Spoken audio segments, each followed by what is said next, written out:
dipaksa mengaku, Kepsek bongkar tabiat Aibda Hashim saat Supriyani minta maaf.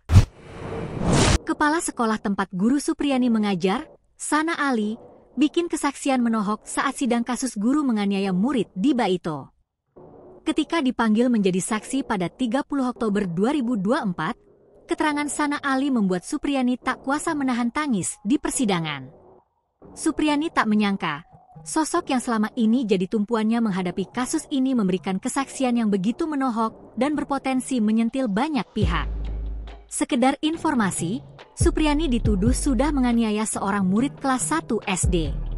Aibda Hashim yang merupakan ayah dari murid tersebut kemudian melaporkan kejadian itu ke polisi dan membuat Supriyani sempat merasakan dinginnya sel penjara.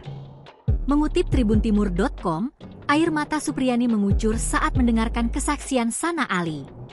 Awalnya jaksa menanyakan kepada Sana Ali terkait pengakuan Supriyani soal dugaan pemukulan. Sana Ali mengatakan berawal dari Kanit Reskrimnya memberikan informasi bahwa Supriyani akan ditetapkan sebagai tersangka. Lalu, Sana Ali mengatakan Kanit Reskrim memberikan solusi agar Supriyani tak dijadikan tersangka dengan syarat Supriyani harus mengakui pemukulannya itu. Sana Ali juga pernah didatangi penyidik di rumahnya. Di situ, Sana Ali diajak datang dan mengajak guru Supriyani untuk datang ke rumah Aibda Hashim untuk meminta maaf dan mengakui kesalahan. Namun, dalam pertemuan di rumah Pak Bowo tidak menemukan titik terang.